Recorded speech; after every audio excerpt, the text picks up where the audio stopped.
Bonsoir à tous, il est 18 h. Je pense qu'on peut commencer notre visioconférence. Tout d'abord, merci à tous d'être aussi nombreux ce soir pour assister à cette visioconférence sur la Norvège qui est exceptionnelle puisqu'on a, en tant que Planète Croisière, l'honneur d'accueillir certains de nos meilleurs clients pour avoir leur retour d'expérience sur leur croisière en Norvège. C'est vrai que c'est un format un peu inhabituel, mais on l'a déjà fait une fois sur les tours du monde et c'est un format qui plaît beaucoup. On le voit sur nos replays. Tout d'abord parce que ce sont les vrais retours de clients et comme je disais également dans les préparatifs, on aura les avis positifs comme les avis moins positifs, les vrais retours d'expérience. Alors, ce que je vous propose, c'est de vous présenter rapidement l'agence Planète Croisière, mais avant cela, c'est nos invités. Alors, tout d'abord, Ulrich et Sidara, qui sont des clients, qui sont des ambassadeurs de Planète Croisière, qui réservent régulièrement chez Planète Croisière de nombreuses croisières. Donc, bonsoir à tous les deux, je suis ravi de vous avoir. Bonsoir. Nous avons Sandrine également, qui est cliente de Planète Croisière. Bonsoir Sandrine. Bonsoir. Bonsoir à tous. Alors Claude V, pour les différencier, qui est client, ambassadeur également, qui est effectivement un client très connu de la compagnie CFC. On rentrera en détail tout à l'heure. Bonsoir Claude.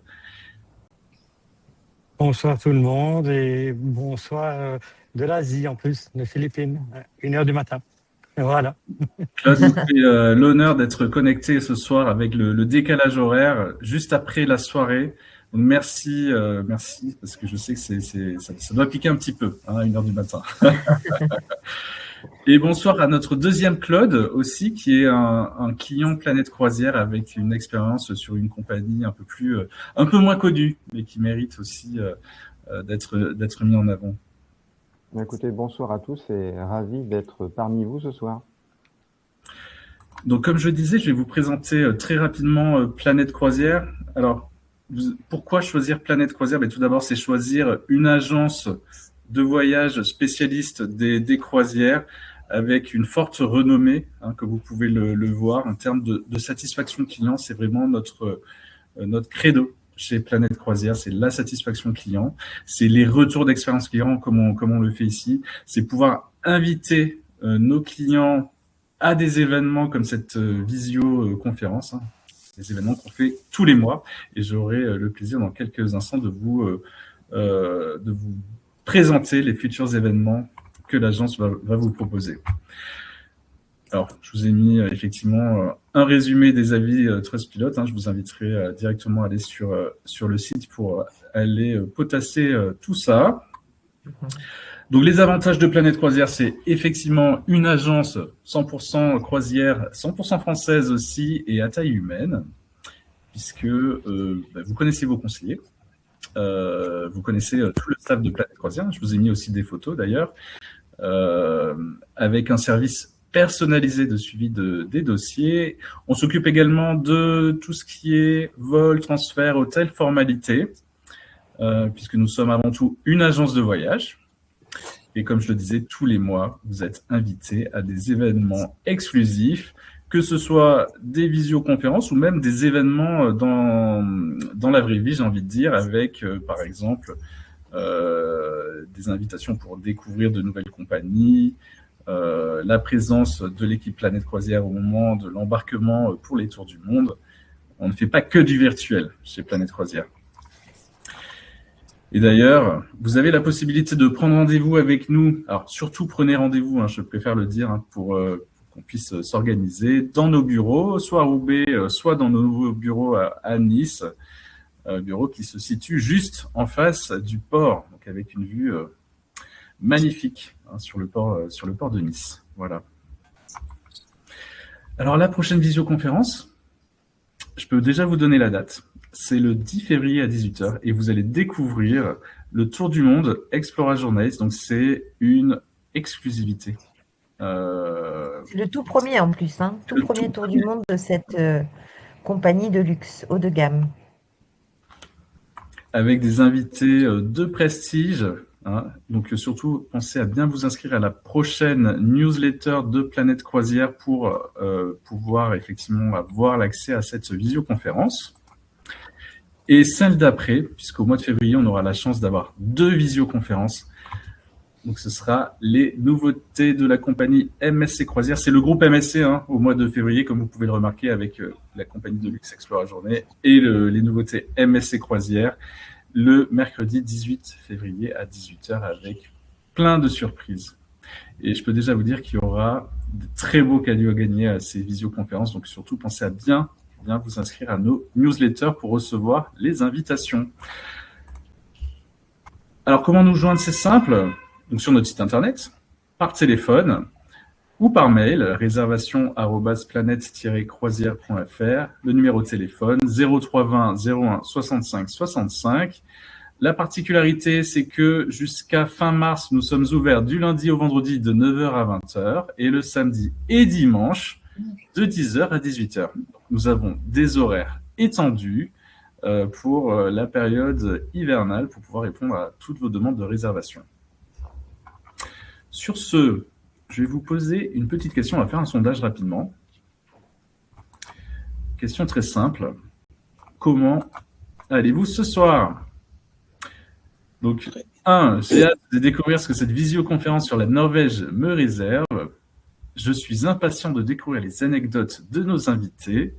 Pas terrible, mais ça ira mieux grâce à cette visioconférence. Donc, je vous laisse répondre tout de suite et je vais vous donner les résultats. Normalement, le lien s'affiche. Vous avez juste à sélectionner la réponse qui vous convient.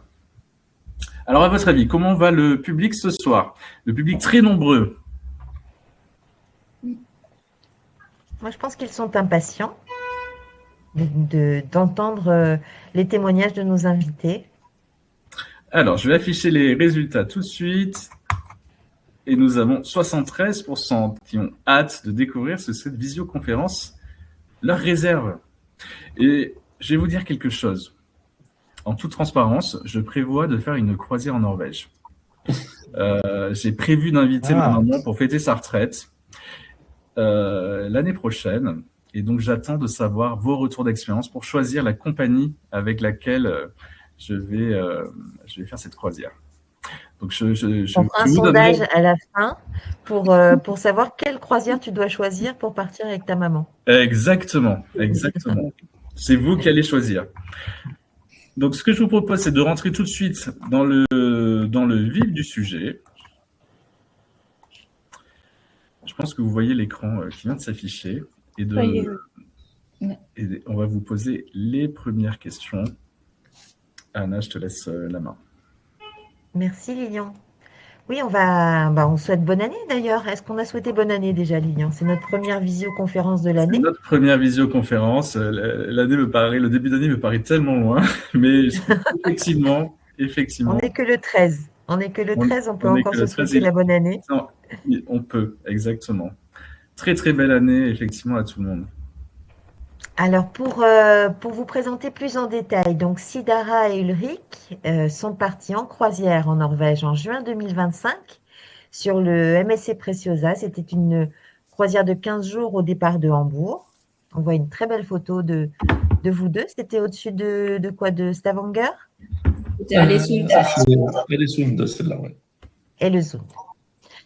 Notre premier Claude Verbeek, lui, il a un gros passif de croisiériste en Norvège, puisqu'il est parti en 2009 avec la compagnie Royal Caribbean sur le Vision of the Sea, sur MSC en 2021 et 2022 sur le MSC Seaview et Preciosa, et puis il a fait quasiment, on peut dire, toutes les croisières norvèges de la compagnie CFC depuis avril 2024, donc ça sera un grand témoin, je pense, sur ces itinéraires CFC particulièrement. Bonsoir Claude. Bonsoir. Sandrine, elle est partie sur le Costa Diadema en juin de l'année dernière. Bonsoir Sandrine. En septembre. En septembre, pardon. Alors, j'ai mis juin 2025, c'est mon erreur. En septembre 2025, donc assez récemment. Bonsoir. Et puis notre deuxième Claude, qui lui a eu un itinéraire un peu original, c'était dans le cadre d'un parcours que vous avez construit vous-même, Claude, un parcours beaucoup plus long en Norvège, et vous avez fait une petite escapade sur la compagnie Hurtigruten pour une croisière de 4 jours. C'est bien ça? Tout à fait. Nous sommes partis 15 jours avec ma compagne et puis nous avions organisé une séquence assez longue pour découvrir la Norvège sous toutes ses facettes et notamment sa facette maritime. C'est super. Donc, ça serait un témoignage de plus et différent aussi des précédents. Et justement, puisqu'on a découvert un petit peu les compagnies et les itinéraires sur lesquels vous êtes partis, la toute première question qui se pose sur cette destination qu'est la Norvège, c'est à quelle période vous êtes partis, comment était le climat et quels étaient les paysages? Parce qu'on sait que la Norvège, c'est un univers différent selon la saison à laquelle on la découvre. Donc, Sidara et Ulrik, en premier, dites-nous quel paysage, quel climat vous avez pu découvrir au cours de vos 2 croisières en Norvège. Alors nous, quand on est parti en Norvège, donc c'était au mois de juin, donc fin juin, donc on avait quand même, on a eu la chance d'avoir plutôt beau temps quasiment tout le temps, des températures assez douces, sauf au Svalbard où il faisait quand même un petit peu plus froid. On est monté vraiment tout au nord de la Norvège. Oui, le Svalbard, c'est le Spitzberg, hein, c'est Voilà, tout à fait, ouais. cet archipel qui est au-dessus de la Norvège, le royaume de l'ours polaire, comme on le surnomme. Donc là, les températures étaient un petit peu plus fraîches quand même, hein. On ne se promenait pas forcément en short tous les jours, même pour un mois de juin. Mais on avait quand même une météo qui était assez clémente. On a eu, je crois, 1 ou 2 jours de pluie. Ouais, donc plutôt une bonne période. Beaucoup de verdure. On sentait que la nature était vraiment complètement sortie de l'hiver, en fait, hein. C'était vraiment très, très vert un petit peu partout. Donc, pour moi, c'était une très bonne période pour y aller.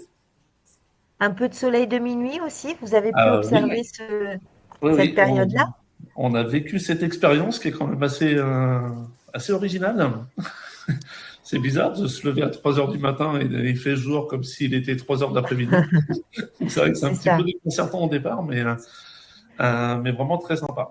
Voilà, donc on a passé à peu près une dizaine de jours d'affilée sans voir la nuit. D'accord. Donc c'est une expérience intéressante. Vous, Sandrine, vous êtes partie en septembre? Oui, Comment étaient les paysages norvégiens au mois de septembre? Mouillé. On a eu beaucoup d'eau. Mouillé. On a eu 3 jours vraiment de pluie à partir de Bergen, mais sinon à Flamme, on a eu un temps magnifique, un soleil radieux, un ciel bleu, et c'était vraiment une météo mitigée. D'accord. Et est-ce que la nature avait déjà des couleurs d'automne, on pourrait dire? Non, pas vraiment. Non. C'était vert encore. Oui. D'accord. Oui, c'était vert. Claude Le Breton, je vous appelle comme ça si vous me permettez. Ça me va bien. Comment était le climat pendant votre itinéraire en Norvège? En fait, nous sommes partis sur la première quinzaine d'octobre. On savait sur toute la partie nord. On a eu la beauté et le charme des coloris rouges, orangés, de la nature, etc.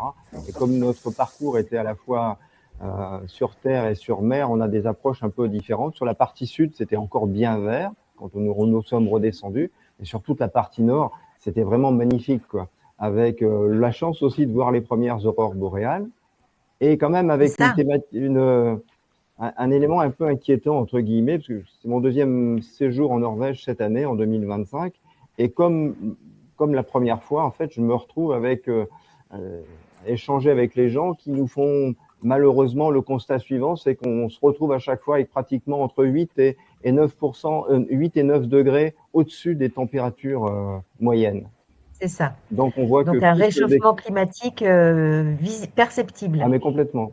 Donc c'est vraiment très curieux, mais avec une météo très différente au nord, une météo et végétation, et une météo et végétation différente au sud, et bien évidemment le passage à Bergen sous la pluie, mais ça n'a rien d'extraordinaire. Quand on voit les nombres de jours de pluie à Bergen, c'est tout à fait logique quelque part, entre guillemets.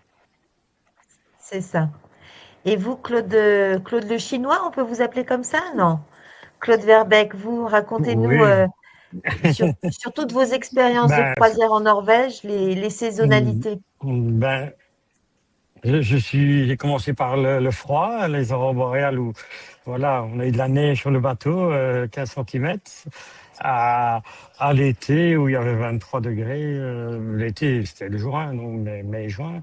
Donc j'ai eu vraiment les deux côtés, point de vue climat, quoi. Les aurores boréales très très froid, mais très très beau. Oui.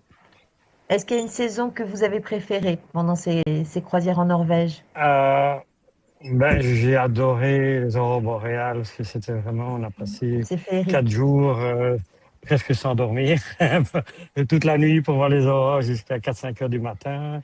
On était une équipe d'une vingtaine au panoramique et on se relayait pour voir quand il y avait des aurores parce que ça vient quelques minutes, ça part, donc ça change très très fort. Donc c'était vraiment un très beau souvenir. Je voulais le refaire cette année, mais entre deux croisières vers les Caraïbes et les États-Unis, c'est pas possible. Sinon, je l'aurais refait avec grande joie. Ouais, tout à fait.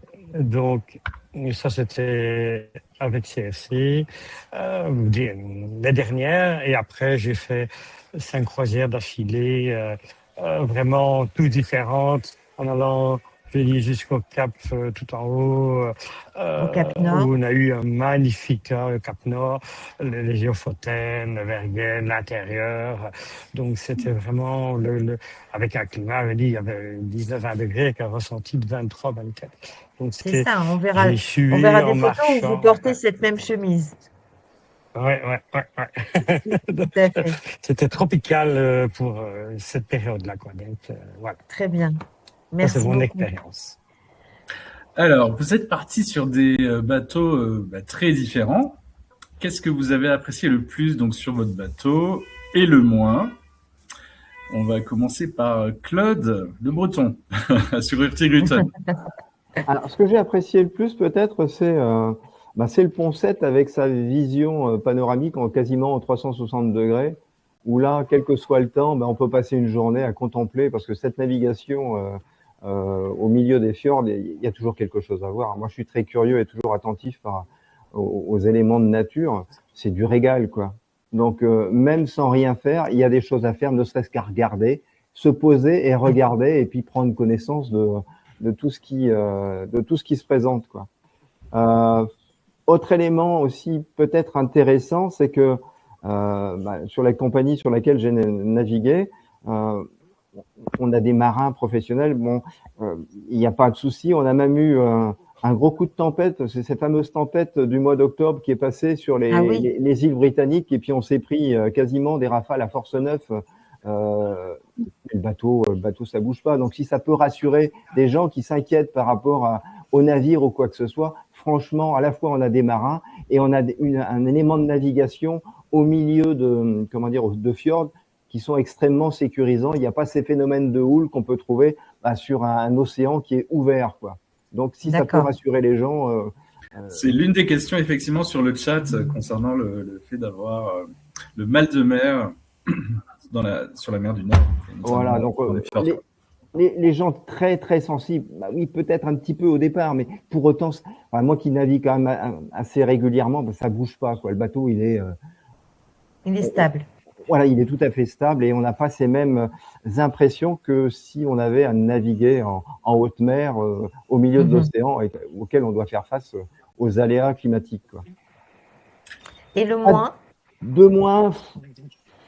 Alors peut-être la position de notre cabine, on était juste en fait au-dessus du pont d'accès en fait qui sert à charger et décharger, parce que c'est quand même un navire qui assure en fait du fret. Il faut pas l'oublier, hein, c'est un navire de travail aussi, donc ça faisait aussi partie de nos choix entre guillemets. Mais notre cabine se trouvait juste au-dessus, et comme sur ce trajet de Bergen jusqu'à Kirkenes, il s'arrête assez fréquemment. Je pense qu'il doit y avoir 22 escales ou quelque chose comme ça. Donc parfois, ça peut être un peu bruyant pour les gens qui seraient sensibles en fait au bruit. Voilà les petites choses. Mais maintenant, si on va sur ce type de croisière-là, on n'y va pas de façon innocente, quoi. Tout à fait. C'est vrai que la compagnie Hurtigruten a 2 types de croisières. Ouais. Les croisières de l'Express côtier, qui sont la ligne traditionnelle et qui effectivement déchargent de la marchandise et du courrier, etc., dans plus de 34 escales, je crois même. Et les croisières plus classiques, on va dire, mais qui desservent aussi des escales plus rares. Et vous, Sandrine? Alors moi, ce que j'ai le plus aimé, c'est le fameux balcon. Nous côté étions en Adrien. suite.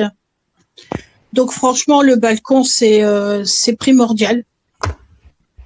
Ça nous laisse, en plus, avec Flamme, on a eu un soleil magnifique. Donc, regarder les fjords du balcon, je peux vous assurer que c'est bien. C'est vraiment bien.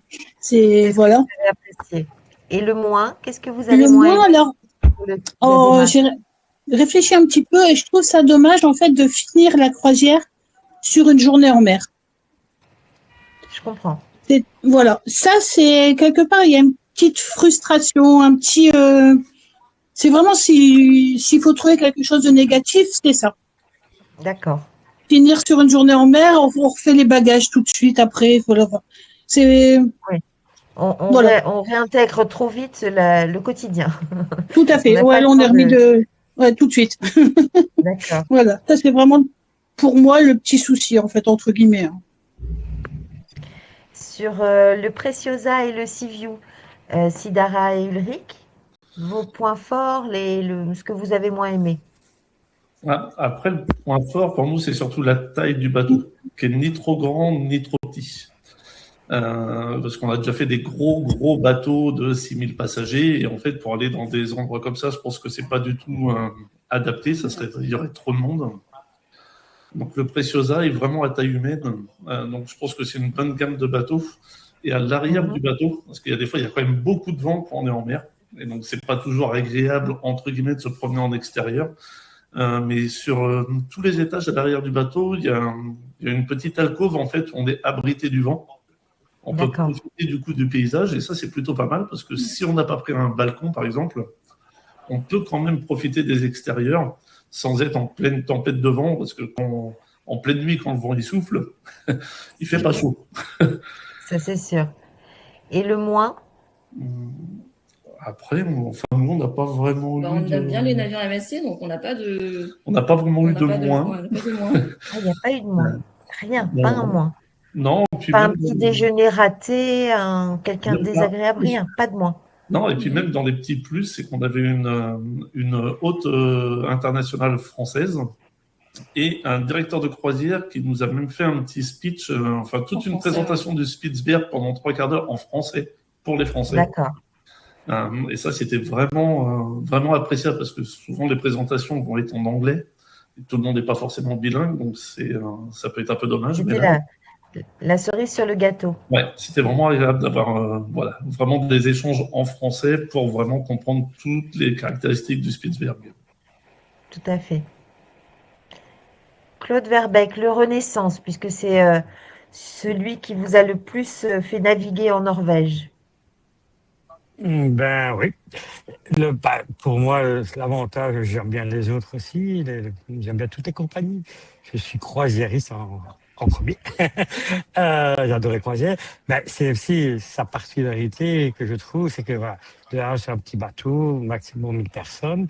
Il peut aller dans des endroits que je veux dire, les gros vont pas. Du coup, ben, ça permet d'aller dans des fjords plus petits, avec des escales un peu différentes où vraiment les autres bateaux vont pas, quoi. Donc on était plus proche du peuple. On est souvent dans on va dire des endroits plus reculés, mais voilà. Après, c'est confidentiel. beaucoup plus agréable. Voilà, plus confidentiel, plus agréable, quoi. Bien sûr, c'est apprécié, c'est d'être dans un balcon, et quand on rentre dans le fjord à partir de minuit et qu'on arrive à 8-9 heures du matin, eh bien, on passe toute la nuit à regarder le fjord, C'est ça. surtout quand c'est, je veux dire, le solstice d'été où voilà, le soleil se couche même pas, donc on n'a pas vu la nuit passer. Et arrivé à 9 heures du matin, ben, on a passé toute la nuit. Donc voilà, c'est vraiment la chose que j'ai vraiment apprécié, qui était vraiment très très beau aussi. À part je veux dire, les aurores boréales où là c'était presque tout en noir. Dormir dehors. L'opposé, c'est voilà, là c'était tout en clair.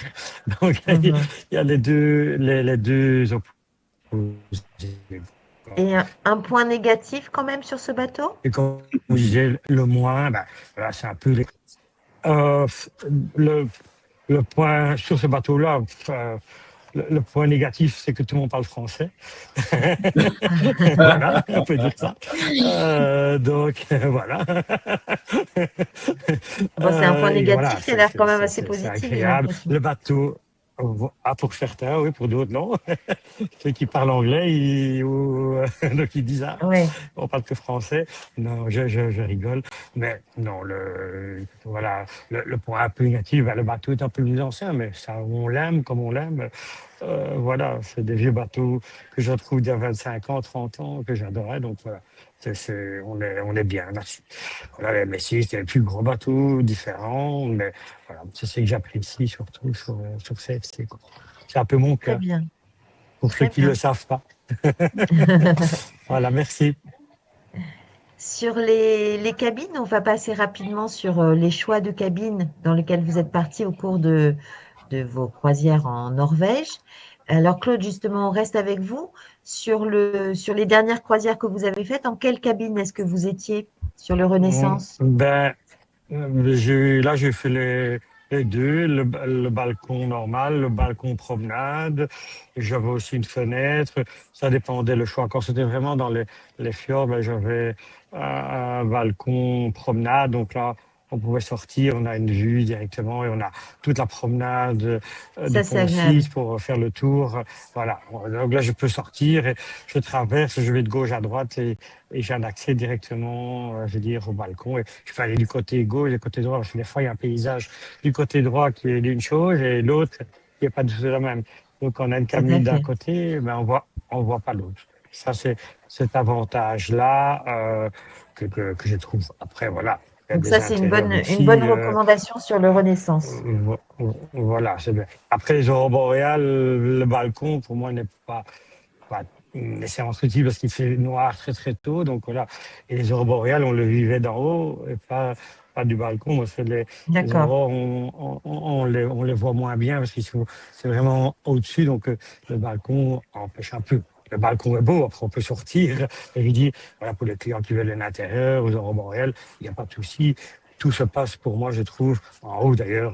Le commandant le signalait quand il y avait des aurores et tout le monde monte sur le pont extérieur en haut, 10e ou 11e, pour voir, je veux dire, les aurores par rapport aux aurores. Très bien. Donc voilà. Merci. Sidara et Ulrich, dans quelle cabine étiez-vous sur le Preciosa? On était en cabine balcon, tout simplement pour observer le paysage, en fait, les fjords.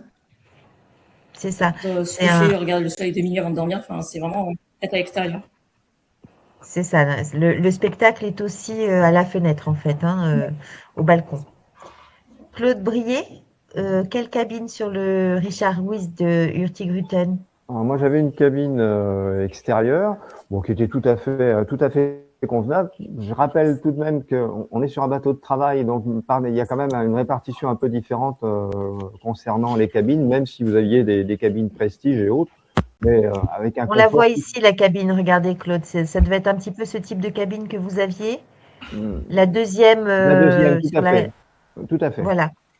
Donc c'est tout à fait acceptable, hein. Mais par contre, effectivement, il est important d'avoir une ouverture. Parce qu'il y a des cabines Sur intérieures. l'extérieur. Bon, franchement, c'est un peu frustrant. Maintenant, c'est Sur ce tout à type fait. d'itinéraire, certainement. Oui, tout à fait. Maintenant, Ouais. bon, c'est quand même l'endroit simplement où on dort, où on se repose, et puis le spectacle, il est sur le pont là-haut ou sur les ponts découverts. C'est ça. Voilà.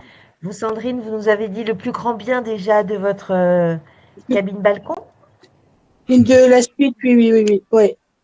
Enfin, oui, pour nous, le balcon, c'est primordial. C'est le spectacle est tellement magnifique, c'est dommage en fait de ne pas le voir, tout simplement. Je crois que c'est encore plus juste sur ce type d'itinéraire. C'est-à-dire qu'en croisière Ah ouais. en Norvège, autant en Méditerranée, on peut se contenter d'une cabine intérieure.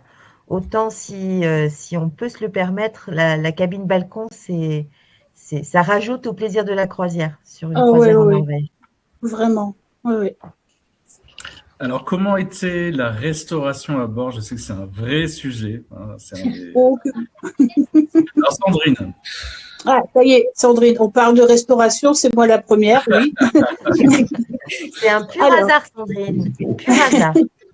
Alors, la restauration, en fait, ensuite, on est dans le Resto Club, donc c'est vraiment un restaurant qui est à part. Nous, c'est un choix, en fait, parce que je suis assistante maternelle, donc j'ai 4-5 gamins à manger le midi, donc c'est toujours un peu bruyant. Et j'aime bien quand je suis en croisière, c'est bête, mais manger dans le calme. Et ce resto, en fait, est, oui, voilà, c'est notre truc, en fait, de manger dans le calme et d'avoir on a les mêmes menus que dans les autres restaurants, hein, mais je veux dire, c'est le côté calme. Pour nous, c'est important, en fait, tout simplement pour nous changer du quotidien, voilà. Et bon, c'est plus, en fait, c'est le côté intime, voilà, c'est plus. Très bien. Sidara et Ulrich, comment était la restauration sur le Preciosa? Vous avez déjà fait d'autres croisières, je crois, sur MSC. Est-ce que les menus étaient différents en Norvège? Alors, ce qui est bien déjà, c'est qu'on n'a pas mangé la même chose tous les jours. Ils ont quand même varié sur les 2 semaines. Je ne me rappelle pas, parce qu'on a eu plusieurs fois les mêmes plats ou le même type de plat un petit peu modifié. Que ça soit au buffet ou au restaurant. Après, bon, il n'y a pas grand-chose à dire, on va dire, sur la restauration, dans le sens, on mange bien en général des gens en croisière, hein, mais on mange plutôt pas mal, peut-être un peu trop même. Mais il y avait du choix, il y avait tout. Il y a eu quelques repas qui étaient un petit peu plus orientés avec quelques plats vraiment norvégiens. Saumon, morue. Voilà, tout à fait. Alors, pour ceux qui aiment. Mais sinon, non, on n'a pas à se plaindre que ce soit au buffet, dans les restaurants de spécialité qui étaient ouverts aussi sur toute la durée de la croisière. On n'a vraiment pas eu à se plaindre de la nourriture. On a bien mangé. Très bien, tant mieux. Claude Verbeek, plus spécifiquement sur le Renaissance. Oui, tous les bateaux mangent bien, mais pour moi particulièrement, j'adore manger sur Renaissance, pour plusieurs raisons. J'adore que la table soit bien servie avec de belles nappes. Il y a plus sur certains, je ne dis rien. On retrouve de la baguette, du bon fromage français. Donc, je suis pas français, je suis belge, mais j'adore le fromage. Donc, voilà, on a du foie gras poêlé dans les repas. Donc, voilà, j'apprécie la bonne nourriture française en tant que belge. Même les frites sont bonnes. Donc, voilà, la viande est très bonne, pour moi de qualité. Donc, voilà, c'est un de mes meilleurs endroits où je mange, je trouve, dans les croisières. Après, voilà, chaque croisière a sa spécificité, mais sur Renaissance, j'adore leur restauration. Voilà. Très bien. Et vous, et là, les restaurants, il n'y a pas de... Ouais. Allez-y, pardon. Il n'y a pas de différence. Je dis qu'on est en suite au truc. Les restaurants sont aussi pour tout le monde la même chose, à part les restaurants à thème, quoi. Donc, voilà. Très bien. C'est tout. Merci.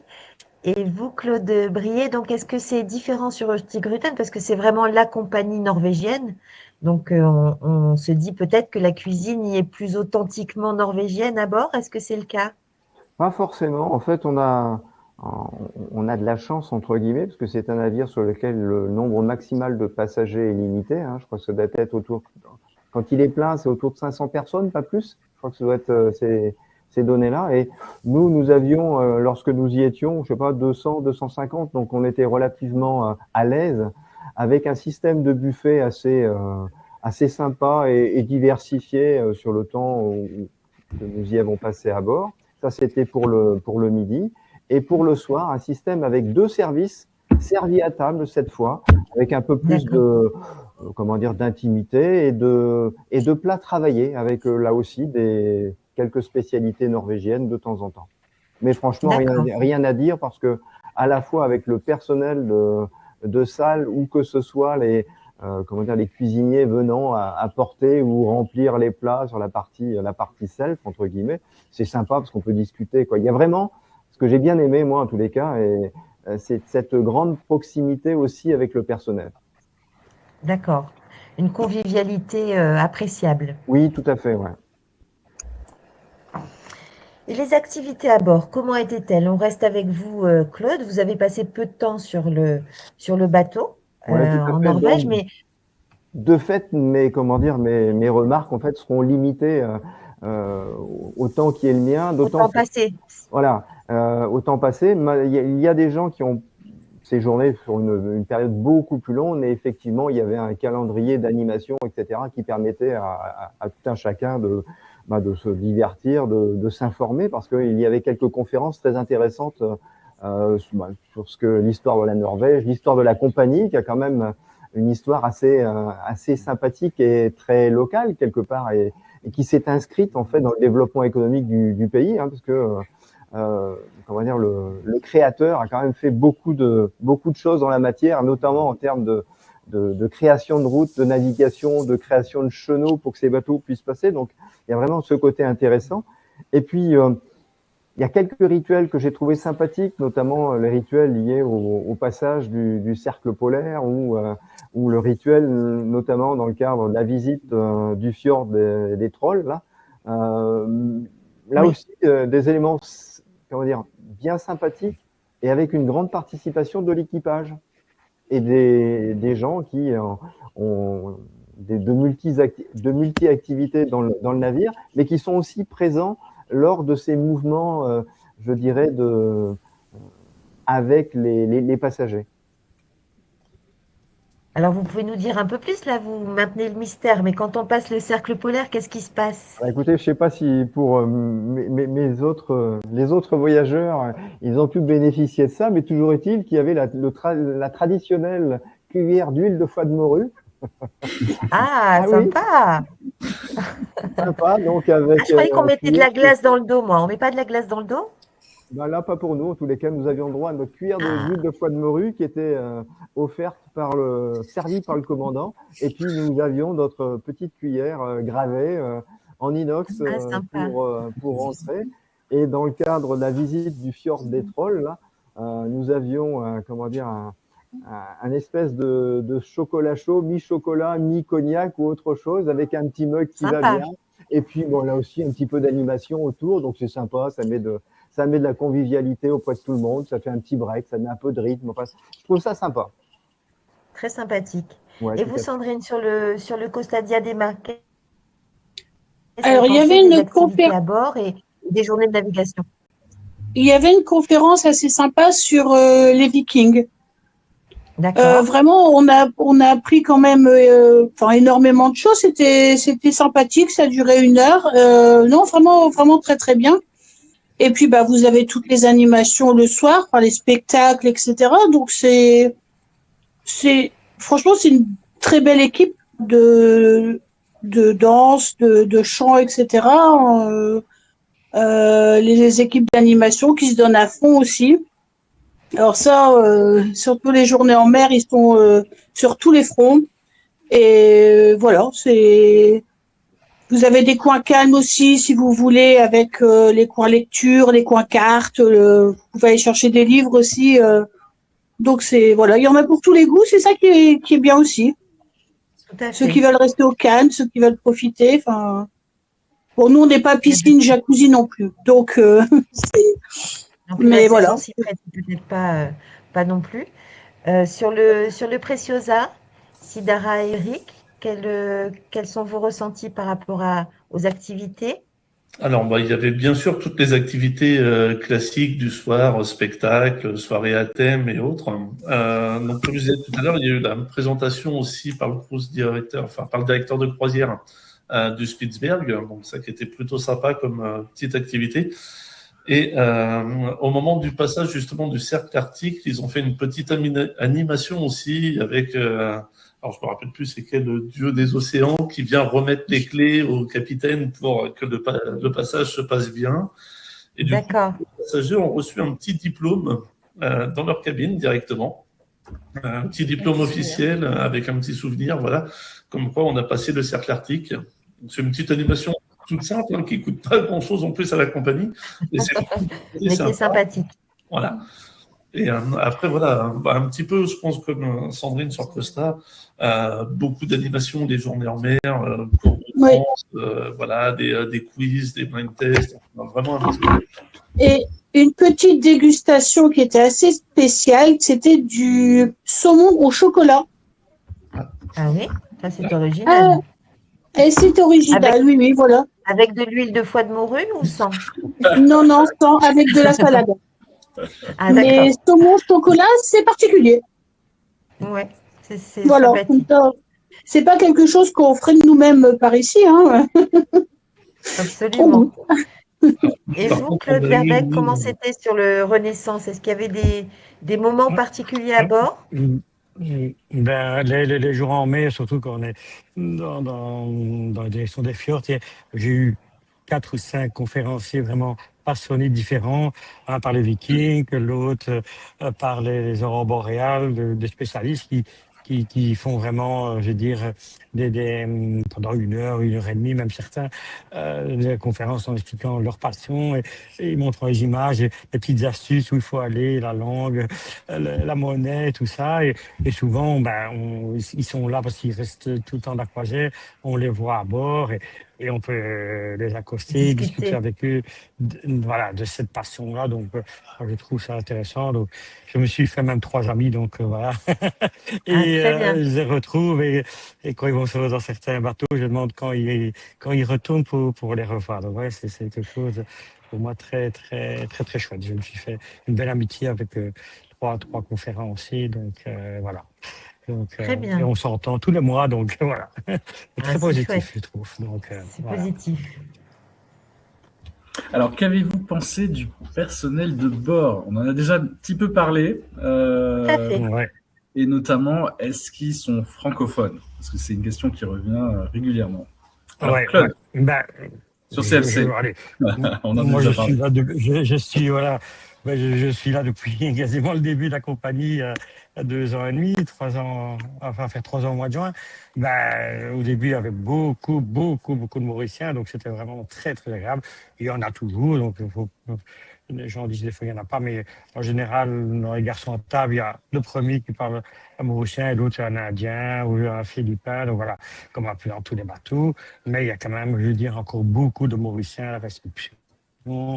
Tout ça, donc voilà, les commandants, ils sont encore français, donc moi, je me retrouve très bien, alors que je sais très très bien l'italien, donc avec les compagnies des autres qui est italien, ça passe très très bien, mais voilà, là, je me retrouve à ma maison, donc c'est vraiment cette chose-là qui me passionne, et voilà, des belles relations aussi avec le personnel et les hôtel managers et tout. Ils parlent quasiment tous au moins le français. Voilà. Alors sur MSC, Sidara et Ulrich. Donc il y avait du personnel qui parlait français, bien sûr, on avait toujours à se débrouiller. On avait surtout l'autre française, Mégane, on avait des lieux, des horaires où on pouvait la voir si on avait besoin. On avait facilement la croiser sur le navire, donc c'était vraiment, on n'était pas perdus en fait. S'il y a besoin, il y a toujours quelqu'un pour parler français. D'accord. Donc ça, c'est important. Voilà. Et au niveau sympathie, les gens étaient aussi, le personnel était aussi sympathique que lors de précédentes croisières. Ouais, non, vraiment toujours adorable. Et puis même ceux qui parlent pas français essayent toujours de dire 1 ou 2 mots déjà pour briser la glace, un bonjour, voilà, les 2-3 petits mots qu'ils connaissent en français, le petit côté sympa. Donc, très bien. Vraiment très très agréable. Le personnel, aucun reproche à faire, au contraire. Claude Brier, pour vous sur Hurtigruten, est-ce qu'il y avait du personnel français à bord? Non, pas de francophone à bord. Honnêtement, ça me dérange pas puisque je me débrouille en anglais, et ils s'exprimaient anglais, norvégien et allemand. Donc avec tout ça, on arrivait à se débrouiller. Par contre, un personnel pro efficace, et avec une chose qui fait malheureusement souvent défaut et qui là, et je trouve est quand même mis en avant, c'est le sens du service client. Et pour avoir passé une bonne partie de ma vie professionnelle sur le sens du service client. J'ai trouvé beaucoup de satisfaction en fait à échanger avec les différents acteurs, que ce soit le personnel de salle qu'on croisait, les éléments de l'équipe. Enfin bref, c'était vraiment très fluide et agréable. D'accord. Et je précise, Claude, que sur certains départs d'Hurtigruten, il y a d'ailleurs des départs francophones ou des départs avec accompagnateurs français. Donc, il y a cette possibilité, malgré tout, de faire une croisière avec des francophones, en tout cas, ou de la francophonie à bord des bateaux Hurtigruten. Sandrine sur Costa, comment était le personnel? Vous nous avez dit déjà qu'il était au four et au moulin, j'ai envie de dire, pendant les journées de navigation. Oui, oui. Moi, je tire mon chapeau à ceux qui nettoient les cabines, qui ont toujours le sourire. Ils ne parlent pas forcément français, mais franchement, ils se plient en quatre pour nous. C'est peut-être au niveau pour le langage, c'est vrai que c'est plus compliqué chez Costa que chez MSC. On sort des MSC, donc on a vu que le personnel parlait un peu plus français que chez Costa. Mais y a rien à dire, quoi. Ils se mettent en quête pour nous. On est chouchoutés pendant une semaine et ça fait du bien, en fait. Hein. Bonne expérience, ça fait du bien. J'ai l'impression que ça fait du bien, Sandrine, hein, à vous entendre. Oui. Je me rends compte. On s'est chouchoutés. Bien sûr, c'est important. C'est très important.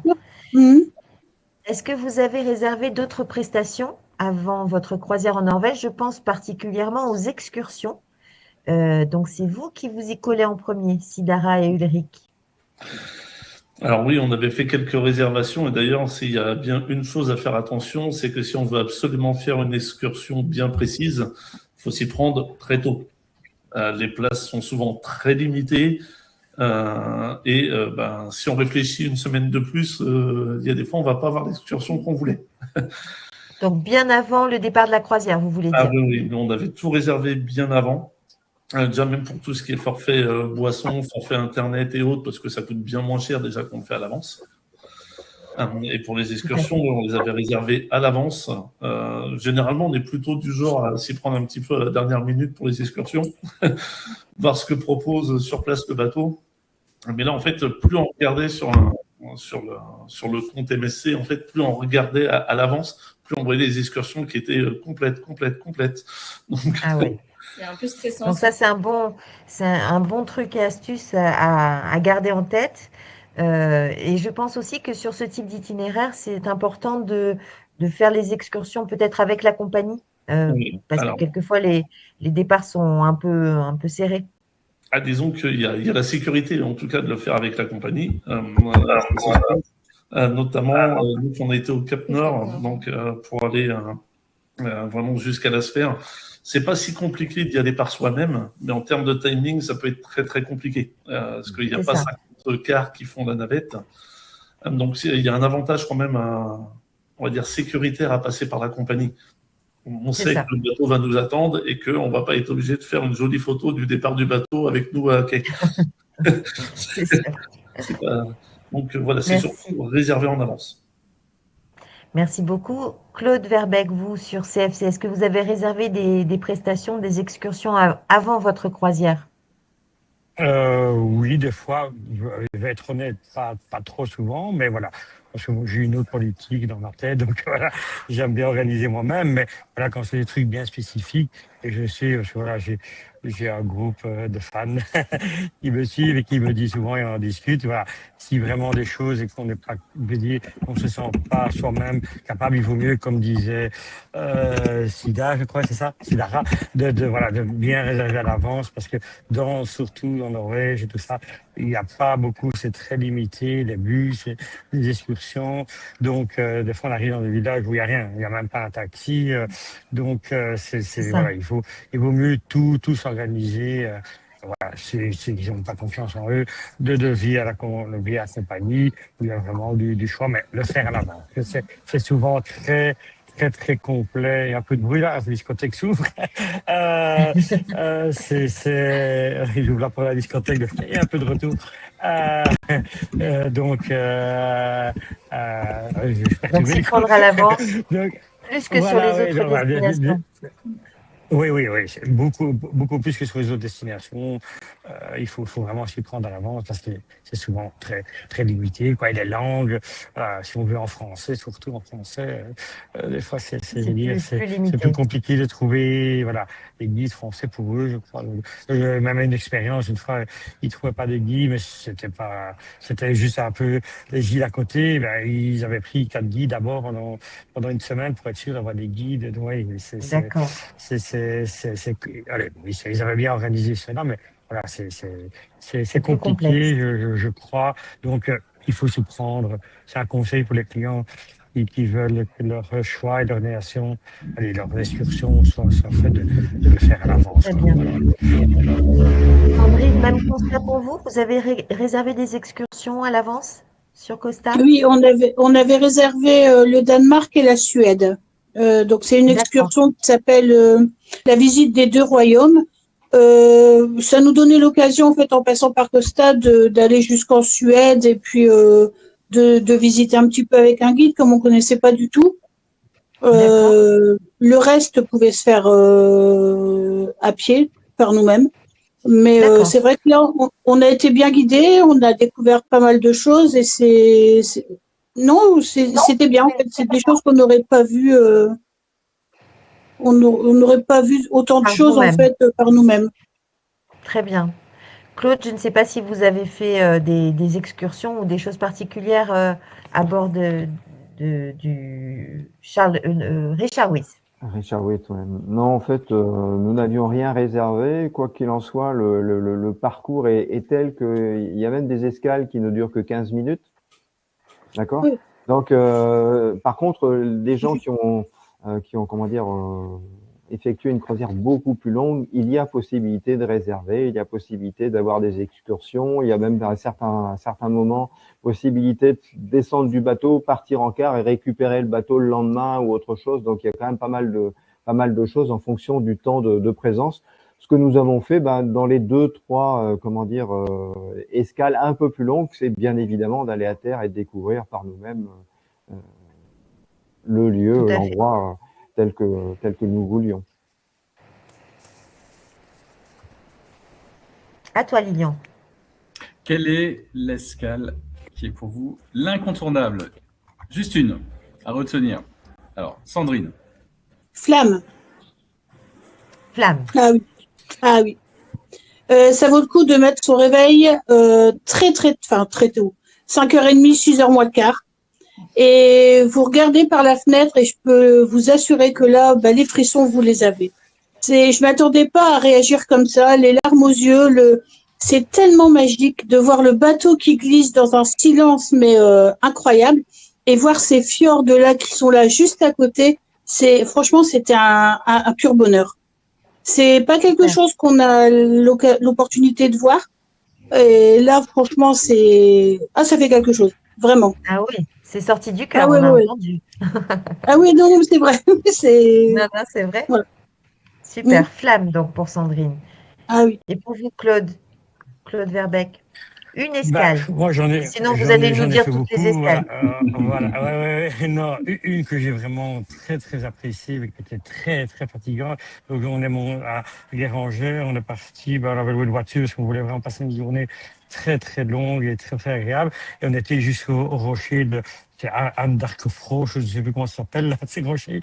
Donc, on a fait 2, mais c'était magnifique. On se retrouvait là, au-dessus des fjords avec une vue vraiment extraordinaire. Et ça, c'est vraiment quelque chose que je rêvais depuis 10 ans et que j'avais jamais fait. Et c'est pour moi, mais après, voilà. Donc, c'est Geiranger pour vous, le fjord de Geiranger. Oui.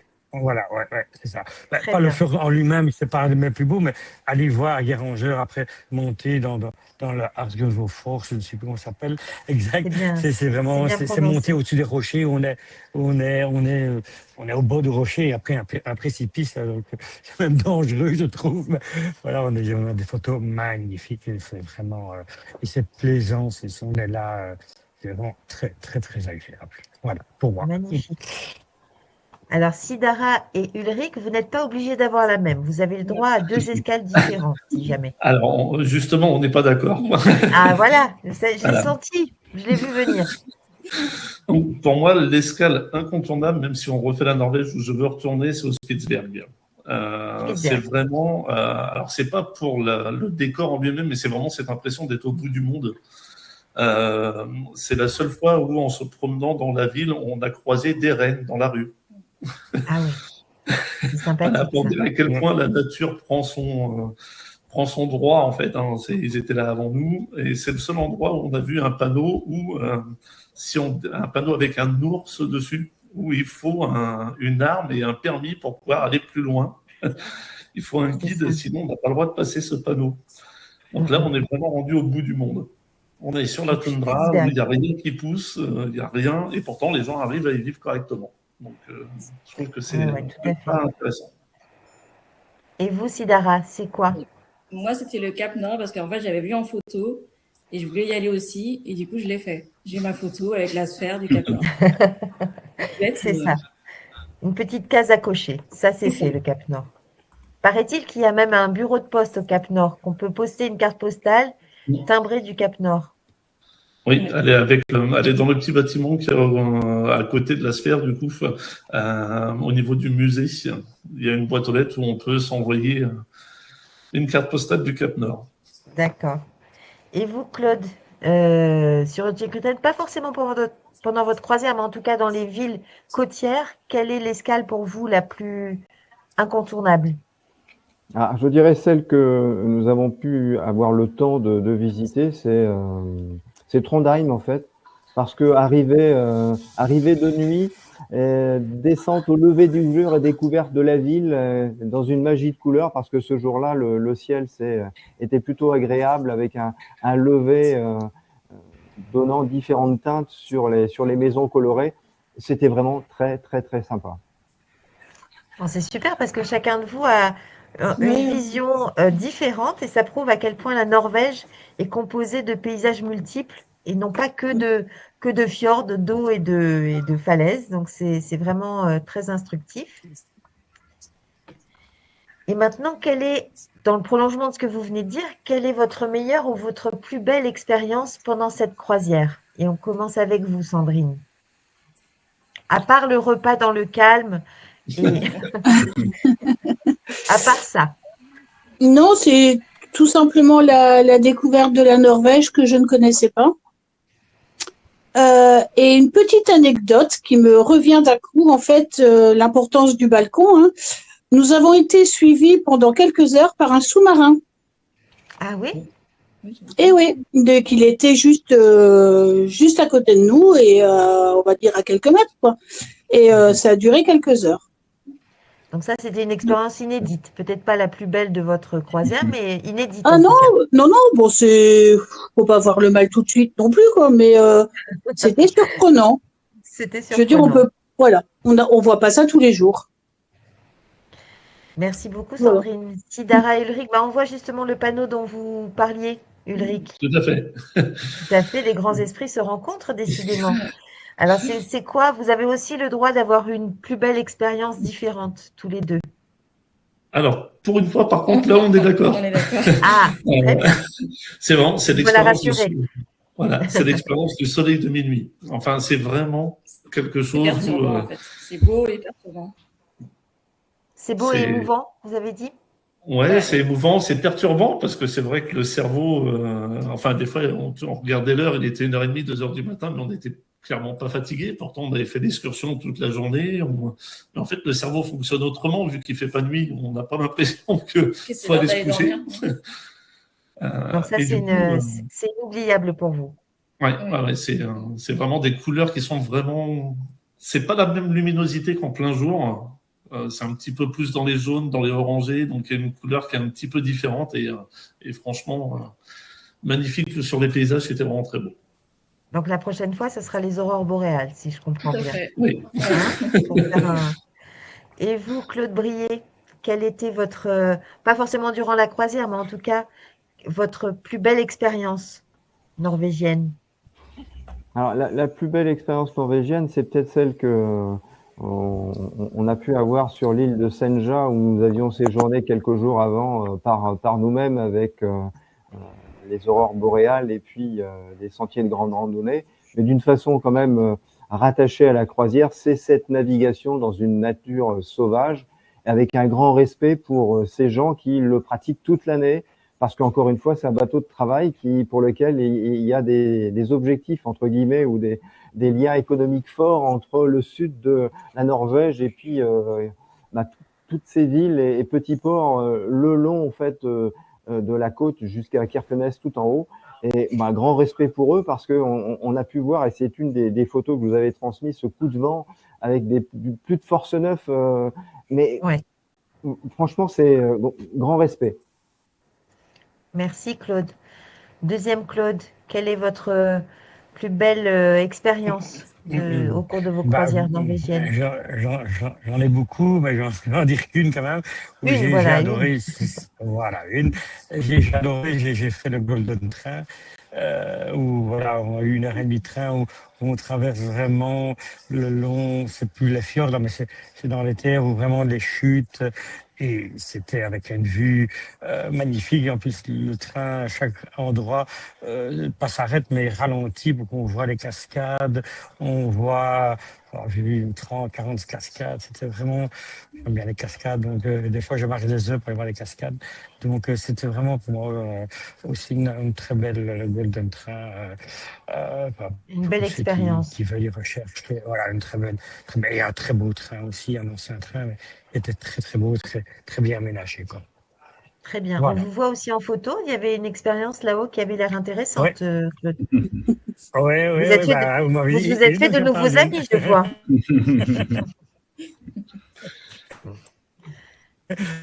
À toi, Lilian. Alors, une chose... aussi, voilà.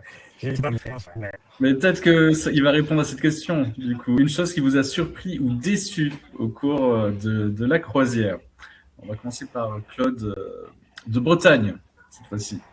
J'ai pas eu d'éléments qui m'ont surpris ou déçu. C'est peut-être simplement un regret, c'est de ne pas avoir pu passer de temps en passerelle avec l'équipage dans certains endroits un peu complexes de passage. Voilà, c'est peut-être le seul regret que le bémol. Ouais. Voilà, le petit bémol, ou du moins, mais je comprends tout à fait. Hein, mais voilà, petit regret personnel de ne pas avoir pu partager ça, entre guillemets. Sidara et Ulrich. Il y a une chose qui nous a déçus, c'est qu'en fait, à l'escale pour l'Eknes, en fait, le navire est arrivé en retard. On avait pris une excursion avec MSC. Donc, en fait, on devait aller aux îles Lofoten. Donc, c'était 1 heure et demie de car pour y aller. Pour le village de Rennes. Pour le village de Rennes. Et en fait, au lieu de rester 1 heure et demie dans le village de Rennes, on est resté une demi-heure. Ah oui. L'excuse de MSC, c'était décevant. Ouais, c'est ça. On peut comprendre que le bateau arrive en retard, hein, parce que la météo fait que voilà, ça c'est. Mais en fait, ils sont tellement serrés en termes de rotation pour les cars, pour faire les excursions, que nous, on était dans le premier car qui partait, donc fallait qu'ils soient revenus de toute façon à l'heure qui était prévue. Pour le deuxième. Pour le deuxième tour, et du coup, 1 heure et demie à visiter le village, on a passé 20 minutes, 25 minutes peut-être.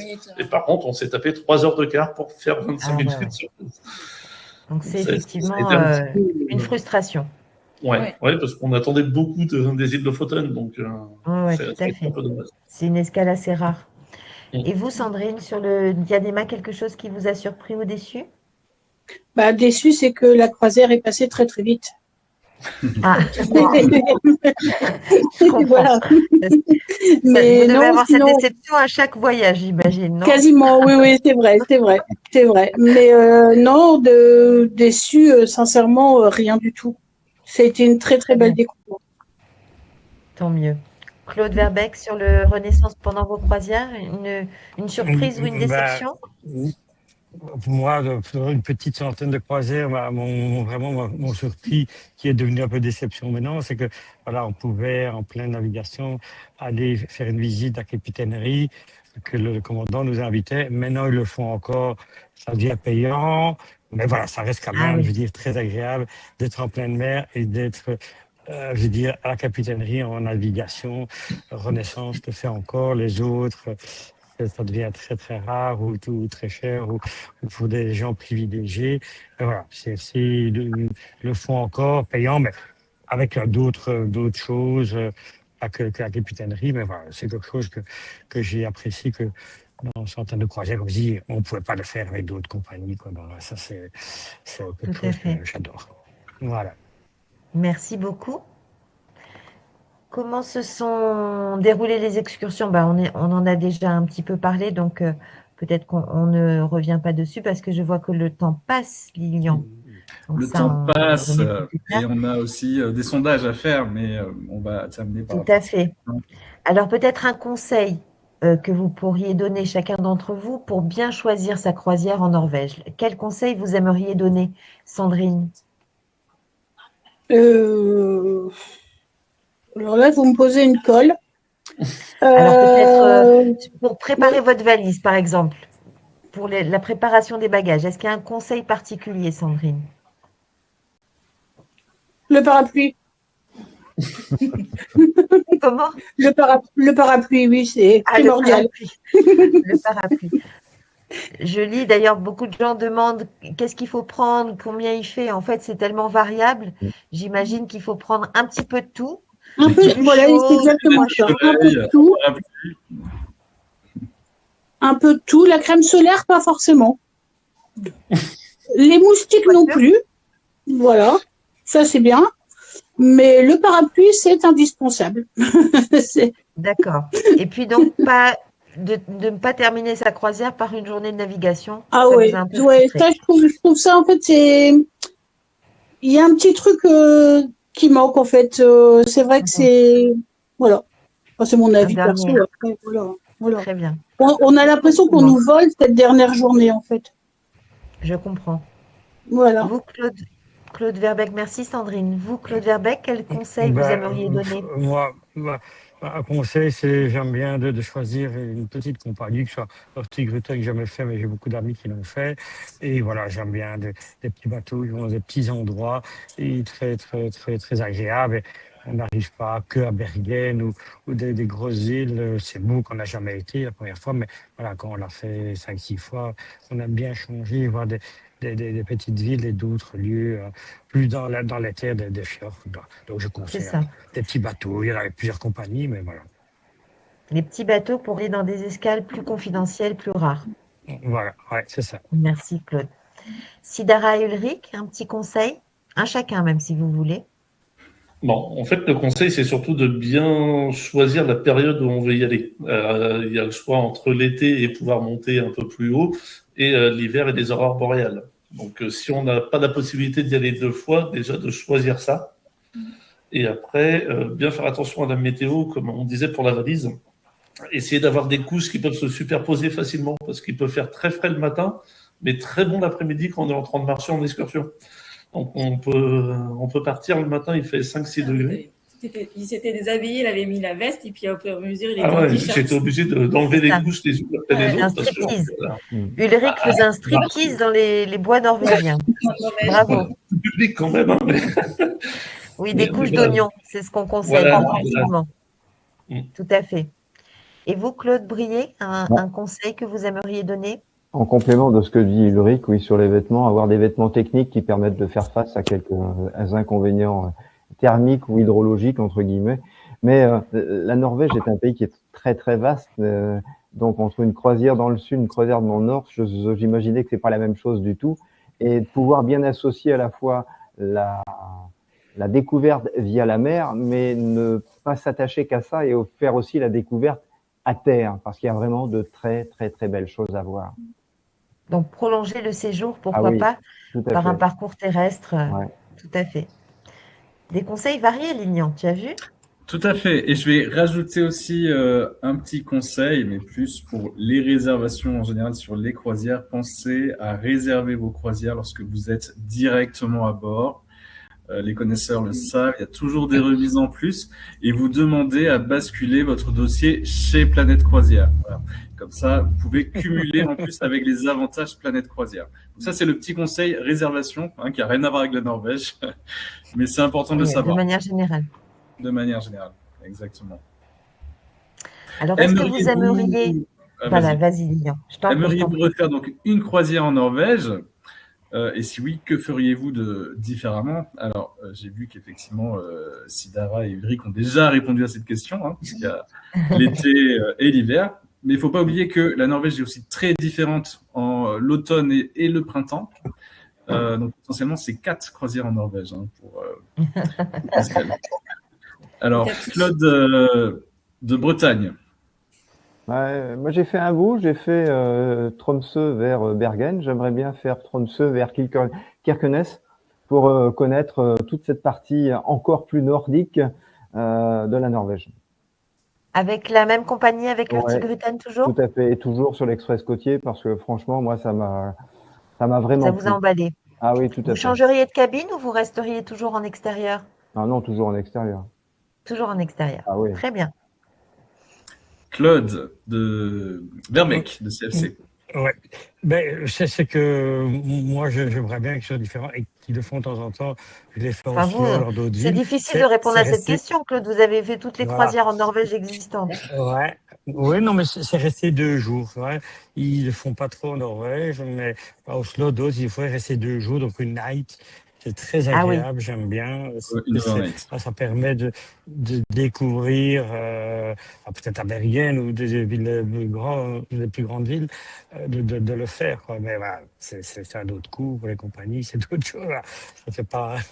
Mais c'est des idées que voilà, j'ai fait à Oslo et c'était vraiment très très agréable de vivre le soir aussi et dire on peut monter à quelle heure on veut sur le bateau. C'est très agréable. Tout à fait. Voilà. Une nuit à quai, donc à bon entendeur, que les compagnies de croisière nous entendent, surtout voilà, CFC. Oui. Voilà. Sidara Ils le font, mais à Oslo. À Oslo, je l'ai fait, mais ça. c'est en Suède, c'est pas en Norvège. Quoi. Sidara et Ulrich, Voilà. est-ce que oui, vous allez en refaire une? Et qu'est-ce que vous feriez différemment? Alors, oui. On changerait la période, en fait, pour y aller. On ferait plutôt pour les aurores boréales. D'accord. Soit les aurores boréales. Plus hivernale. Voilà, ou en décembre, pour faire l'inverse du soleil de minuit. C'est-à-dire que quand le jour ne se lève pas du tout, faire un petit peu l'extrême de la nuit éternelle, voir l'ambiance que ça peut créer. Et sur la même compagnie, vous aimeriez expérimenter autre chose? Peut-être sur un navire plus petit, enfin pour moi en tout cas. Ouais, peut-être sur un navire un petit peu plus petit, peut-être plus sur un CFC, justement, dans des périodes comme ça, ou même pour les aurores boréales, parce que c'est vrai que le navire va pouvoir aller dans des endroits que d'autres peuvent pas. Ouais. Donc, on n'est pas bloqué, on a déjà fait pas mal de compagnies différentes, et au contraire, il faut découvrir, il faut en profiter. Oui, absolument. Et vous, Sandrine, est-ce que vous aimeriez en refaire une croisière en Norvège? Oui, pour voir les aurores boréales, ça, voilà. Ça, c'est un manque, c'est dommage, mais à refaire pourtant. Sur la même compagnie ou vous aimeriez changer? Alors, moi, je préfère la même. Monsieur préfère échanger, mais oui. Et non, c'est vrai que moi, je préfère Costa, donc à partir de là, voilà. Mais après, je me dis que CFC, c'est un bateau qu'on va découvrir l'année prochaine. C'est vrai, comme il est plus petit, à mon avis, on peut voir peut-être plus de choses. Il peut peut-être plus se faufiler, ou enfin, je sais pas. On va découvrir CFC et pourquoi pas. Voilà. Pourquoi pas. Voilà.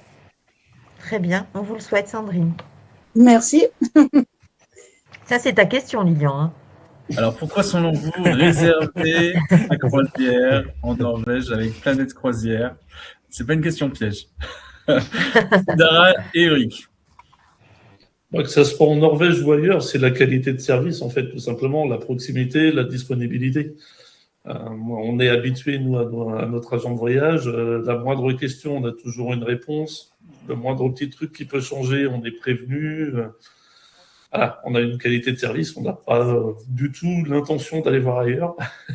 Puis on n'en voit pas l'utilité parce que à chaque fois qu'on a eu besoin, Planète Croisière a toujours répondu, en fait. Donc, on reste fidèle dans ces cas-là.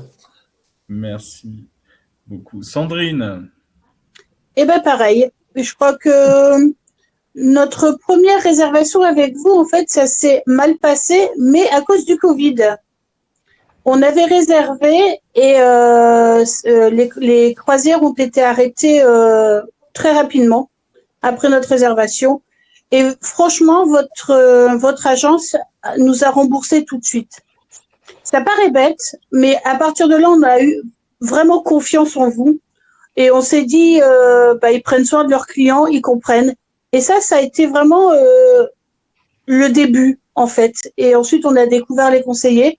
Je voudrais faire un coucou, je sais pas si elle sera là, mais à Valérie, à Pierre, qui voilà, et mais qui sont au top et votre agence aussi, le petit mot sympathique quand on monte sur le bateau, bon, on vous souhaite une jolie croisière ou voilà. Le petit mot aussi au retour, j'espère que tout s'est bien passé. C'est des petites attentions qui font plaisir en fait et qui font que on n'est pas que des clients. Il y a le service à côté et ça fait vraiment c'est des petits trucs qui font plaisir, faut dire ce qui est. Merci beaucoup. Voilà. Claude Verbeek. Eh bien, Sandrine, je me trouve avec Valérie, avec Pierre. Ils sont avec moi. Voilà l'avantage. Et vous leur direz bonjour. Aussi, donc, voilà, je leur dirai ton bonjour. Ils sont ici avec beaucoup de clients. Et voilà, c'est pour ça que je reste chez Planète Croisière. Et parce que j'ai beaucoup de concurrents qui veulent me prendre, mais j'aime bien. Voilà, ces personnes-là, d'autres de l'équipe. Et ici, c'est pour moi quelque chose d'important d'avoir ces gens-là qui vous répondent, je veux dire, quasiment au quart d'heure, à la minute près. Pour Pierre, Rudy et même Valérie qui est à bord, qui est tout à fait chouette aussi, que j'ai appris à connaître. Mais voilà, moi, c'est un très, très grand avantage d'avoir des gens comme ça, passionnés aussi. Voilà. Ils sont là avec leurs clients, qui connaissent, qui font pas une croisière ou qui sont invités par la compagnie pour venir voir le bateau, comme plein d'autres agences, voilà, que je connais. Mais voilà, je dénie personne. Mais voilà, c'est quelque chose de très positif pour moi d'avoir des gens comme ça autour de nous, qui nous conseillent, qui nous donnent des astuces, qui les accompagnent, qui sont là avec nous, qui mangent avec nous, qui nous voient. Donc voilà, je suis très, très, très, très content et je continuerai avec Planète Croisière merci beaucoup. Tant qu'ils sont là. Et donc le deuxième, Claude. Eh bien, pour rien vous cacher, lorsque nous étions à bâtir notre voyage, j'avais appelé Hurtigruten en direct au bureau de Paris et j'avais appelé Planète Croisière. Et je suis parti par votre intermédiaire parce que franchement, il n'y avait pas photo en termes d'accueil, de prise en charge de ma demande et puis de réalisation de ce que j'avais besoin. Donc, vous voyez. Merci beaucoup. Alors avant de regarder quelques itinéraires, Lilian, je voudrais noter des petites choses qui étaient dans le chat et auxquelles on n'a pas répondu. L'expérience sur Avila, plusieurs fois a été demandée. Avila, c'est un petit peu le pendant, on va dire, l'équivalent de Hurtigruten. La francophonie possible en moins, ça veut rien dire ma phrase. C'est-à-dire que c'est aussi une compagnie qui fait le même trajet, les mêmes escales que la compagnie Hurtigruten, qui est aussi donc spécialiste de l'express côtier, on va dire, de longer des côtes, mais par contre qui ne propose pas de départ francophone ou d'accompagnement français à bord pour l'instant, mais qui est plus ancré, on va dire, dans ce que Claude Brier nous expliquait, c'est-à-dire la navigation respectueuse, la tradition norvégienne, on va dire. Autre question à laquelle vous allez peut-être pouvoir répondre, qu'est-ce qu'on prend comme argent en Norvège? Est-ce qu'on prend des euros? Oui. Moi, je sais que la vie est chère, c'est ce que j'ai lu partout. Est-ce que vous le confirmez? Oui, c'est très cher. Oui, c'est cher. Donc, c'est très cher. Et est-ce que les euros sont acceptés? Oui, ça dépend. Les euros sont pas nécessaires, la carte bancaire, ça suffit. Hein. D'accord. D'accord. Mais après, la carte bancaire suffit, la carte. Donc, pas forcément d'espèces avec soi. Voilà, non. La carte bancaire est acceptée partout. Moi, j'ai jamais pris d'espèces. Voilà. Et même dans les petits magasins, même, je veux dire, pour 1 euro, 2 euros, ils prennent la carte bancaire. Donc, la carte de Visa ou Master, n'importe. Donc, j'ai jamais pris de monnaie spécifique avec quoi. Il y a très peu d'espèces qui circulent en plus. Hein. Là-bas, il y a très peu d'espèces qui circulent. Ouais. D'accord. Surtout, pensez que si vous allez en Norvège, vous pouvez vous faire rembourser la TVA norvégienne. en demandant les tickets en fait aux commerçants. Vous avez des tickets de détaxe. Nous, ça avait été très bien fait sur MSC. Ils étaient venus récupérer tous les tickets et tout en fin de croisière. Et toutes les taxes que les Norvégiens payent parce qu'ils sont en Norvège, nous, vu qu'on quitte la Norvège, ils nous les remboursent. Ah, mais ça, je ne savais pas ça, dis donc, c'est intéressant. Il y a un certain montant d'achat. Ouais, il faut un certain montant d'achat à chaque fois. Mais D'accord. je ne sais plus c'était combien. Je crois que c'était 250 € ou 300 € peut-être. C'est 300 NOK. Ou 300 NOK, 300 ouais, NOK. 300 € norvégiennes. À vérifier. Et du coup, on peut se faire rembourser les taxes. Donc, Ça a été remboursé rapidement. Très bien. Merci pour ces précisions. Est-ce que Lilian, j'ai le temps de faire découvrir rapidement quelques itinéraires? Allez, rapidement, quelques itinéraires. Et puis, on Rapidement, terminera alors, sur la c'est juste- question de fin. Voilà, c'est juste pour vous donner un avant-goût de ce qu'il est possible. Oui, il reste encore des places sur les itinéraires en Norvège, mais attention, c'est vrai que ce sont des itinéraires saisonniers pour la plupart des compagnies et avec des itinéraires qui ne sont pas récurrents chaque semaine. Donc, en fait, il y a beaucoup moins de bateaux, évidemment, sur cette destination et heureusement. Donc, ça veut dire que ça part beaucoup plus vite, effectivement, que des croisières en Méditerranée ou dans d'autres zones géographiques. La croisière du Preciosa, est-ce que c'est un petit peu celle que vous avez faite, Ulrich et Sidara? Alors, la partie nord, oui, Oui. mais la partie sud, nous, on a fait Alesund, Hammerfest et Bergen, au lieu D'accord. de Olden, Stavanger et Molde. Ok, donc là, ce qui est intéressant sur cette croisière, déjà, c'est qu'elle fait 2 semaines et qu'elle a deux des escales phares qui ont été citées, c'est-à-dire Königswag, le Cap Nord, et un petit bout du Spitzberg. Donc ça, c'est vraiment intéressant. C'est une croisière début d'été et aussi plein été, avec la possibilité de rajouter les vols avec la compagnie MSC. La deuxième, c'est sur le Magnifica, et ce qui m'a retenu, ce qui a retenu mon attention, parce que ce qui m'a retenu, non, c'est le combiné fjord et Baltique qui était autrefois très courant et qui est devenu très rare. Donc, je trouve que l'itinéraire, il est vraiment intéressant par rapport à ça. Toujours sur MSC, une croisière un peu plus courte qui ne va pas jusqu'au Spitzberg, mais qui s'arrête également au Cap Nord et qui commence à partir du mois de mai. C'est une croisière de hors saison, on va dire. C'est plutôt mai et septembre, donc c'est intéressant aussi. Possibilité de rajouter des vols. Chez Costa, c'est le Favolosa qui va desservir la zone de la Norvège à l'été prochain. Donc, cette première croisière, elle est à partir de 999 € en septembre au départ de Hambourg. C'est un prix d'appel qui est extrêmement intéressant. Celle-ci, elle est plus longue, elle fait 12 nuits et elle remonte en fait jusqu'à Königswag et donc excursion au Cap Nord. Alors on le voit là, ça vous rappelle un petit souvenir, Sidara, cette vision du Cap Nord? Oui.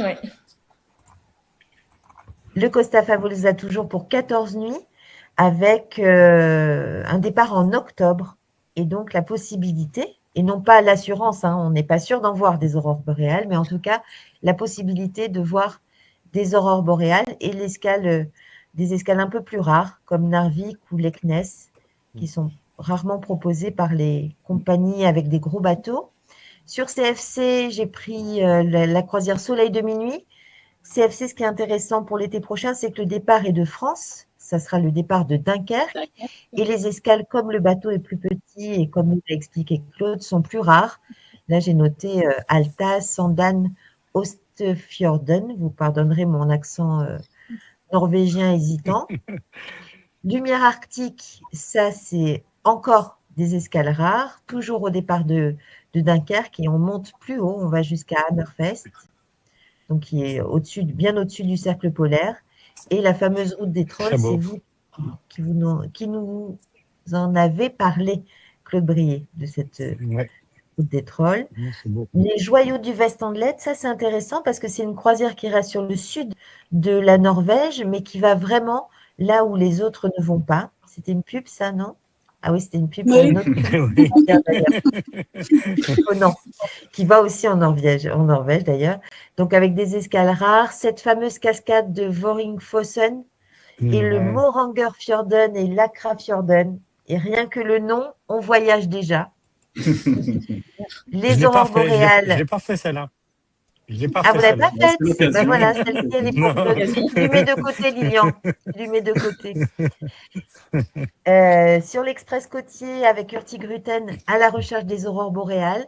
Ce qui est intéressant sur cette croisière, c'est effectivement la possibilité de partir en vol inclus avec un accompagnateur français.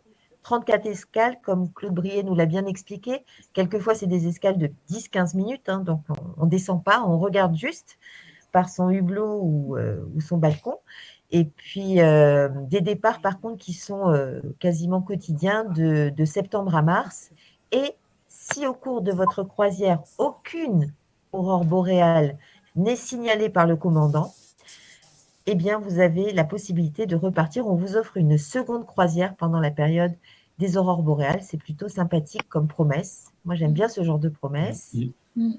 Et enfin, la ligne classique, hein, la croisière signature de l'Express côtier d'Hurtigruten, la ligne du Spitzberg, 15 nuits, avec la possibilité là aussi d'une assistance ou de guide francophone à bord, des vols inclus possibles également, et puis des escales rares, évidemment.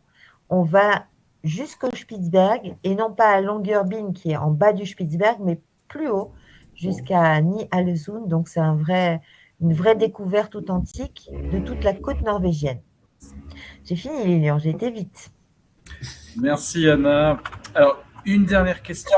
Une dernière question pour toutes les personnes qui nous écoutent. Pensez-vous partir prochainement en croisière en Norvège suite à cette visioconférence?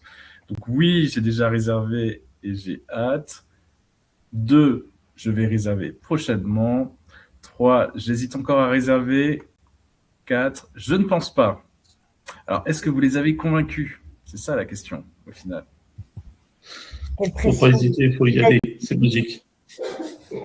Je vais vous donner la réponse dans quelques secondes, mais la bonne nouvelle, c'est oui, j'ai déjà réservé 75%. Et 16% vont réserver prochainement. Voilà. Et 0% qui ne pensent pas réserver. Donc autant vous dire que c'est bien ça. C'est bien. on va partir en Norvège. Voilà, prochainement. La vraie question, Lilian, c'est est-ce que tu as trouvé la croisière qu'il te faut pour partir avec ta mère? J'hésite encore, mais j'hésite entre deux options. L'option CFC au départ de Dunkerque, parce que c'est vrai que c'est pratique. Et l'option peut-être un peu plus locale et authentique sur un petit bateau comme Hurtigruten ou Havila, l'Express côtier, pour vraiment vivre la croisière comme les Norvégiens, quoi, entre guillemets. Donc, je vais me laisser quelques jours de réflexion. Je vais essayer de décanter cette visioconférence qui a été riche. Et je vous remercie aussi pour tous ces conseils, tous ces partages que vous nous avez fait vivre. Et je pense qu'ils vont aider les clients à bien s'orienter sur leur prochaine réservation de croisière en Norvège. Donc, merci à tous. Je vous souhaite encore une très belle année 2026. Je vous dis rendez-vous très prochainement pour la prochaine visioconférence sur le Tour du Monde Explorer Journeys, donc le 10 février à 18h. Et merci à tous nos clients pour avoir participé activement à cette visioconférence. Les deux Claude, Ulrich et Sidara et Sylvie. Merci. Sandrine. Sandrine, pardon. Merci à tous les quatre. Ça commence par un S. Et à très bientôt. Merci beaucoup. À très Merci. bientôt. Merci. Bon voyage. Merci, Lilian. Bonne nuit à Claude. Au revoir. Au revoir. Au revoir.